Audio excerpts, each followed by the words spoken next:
Joining me now, a figure who's becoming sort of central to all of this, Sheriff Vincent DeMarco of Suffolk County, New York. You see, this is a region that's been particularly hard hit by MS-13.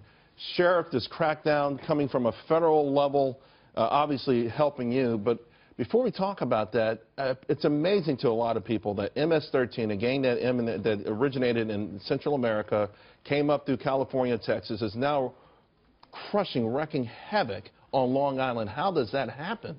Well, MS-13's been around a long time. It actually started in California and then went to El Salvador when we deported people to there, and now it's overrun the prisons in El Salvador. Through the unaccompanied minor program, which was really enhanced by President Obama, these young unaccompanied minors, some of who are already MS-13 members in El Salvador, have made their way to communities throughout the country, but Suffolk County's been extremely hard hit with this program in that 4,000 minors from El Salvador, Honduras, and Guatemala, a lot of them MS-13 members before they came, are now in Suffolk County in the last 3 years, 4,000. From what I've read, the gang is, for all of their tattoos and the butchery that they commit, relatively sophisticated with strong-arming people, adoptive parents and others, and taking full advantage of this situation. They've created something of a conveyor belt of new members, haven't they? Yes, and we have unaccompanied minors who are MS-13 members in our custody at the county jail, and we've interviewed them all multiple times to make sure they don't change their stories.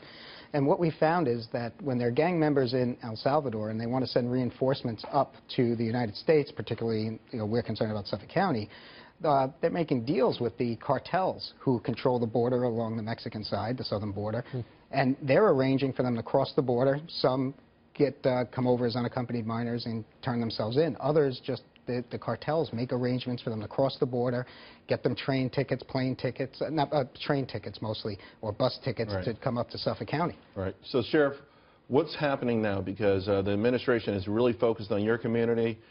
Jeff Sessions obviously has talked about doing a lot of things. I know that's welcome for you. So how do you see things going from here on out? Well, Attorney General Sessions did come and speak to local law enforcement, which was refreshing, and it was actually a very productive meeting. We're waiting to see the fruits of that, which will take a little time, and we expect it to. But even Homeland Security Secretary John Kelly is doing a great job, and Homeland Security Investigations is working very closely with us now, too. They've expanded a gang task force. We just recently put a gang investigator on that, and they're really active as well now. Sheriff DeMarco, thank you very much. I know it's a tough situation. We appreciate you taking the time to come to the studio. My pleasure. Thanks a lot.